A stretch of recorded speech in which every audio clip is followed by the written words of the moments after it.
Og her kan vi høre litt om Guds tanke. Det står der i Jeremias 29, fra vers 10. For så sier Herren,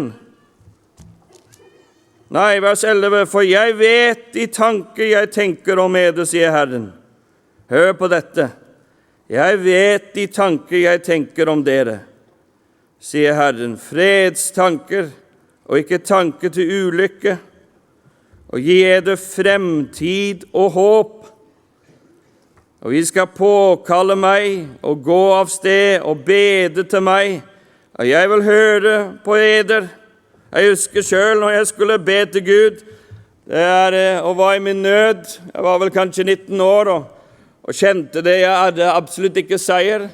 Absolutt ikke sånn som jeg hørte det på møtene. Men jeg hadde en lengsel. Det var noe som var født der i mitt hjerte.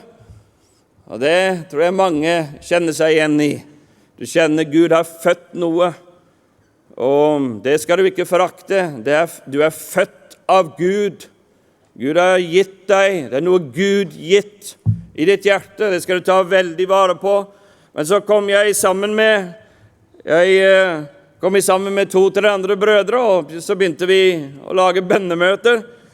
Og det var ikke noe, hva skal vi si, en prektig, sånn hellig, voldsomme, spesielle bønner vi skulle be til Gud. Det var jo fordi jeg hadde stor nød, og jeg hadde ikke seier. Og da kjente jeg den ene kvelden jeg skulle be til Gud, og vi hadde bedt flere ganger. Noen uker hadde gått forbi, men så følte jeg at dette her var noe tørt.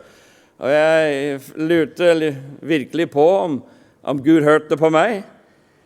Og jeg hadde ikke den overbevisningen i mitt hjerte da han gjorde det. Men så kjente jeg, da bestemte jeg meg for en kveld.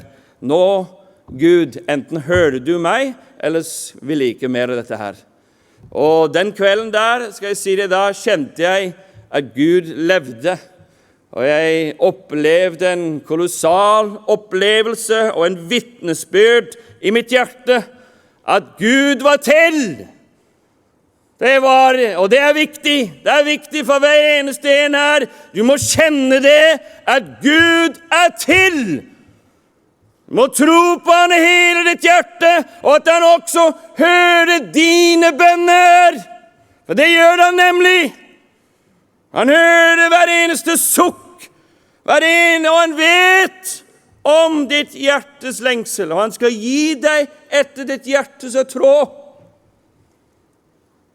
Akkurat slik og nøyaktig slik som du lengter etter, nøyaktig slik kommer Gud til å svare deg.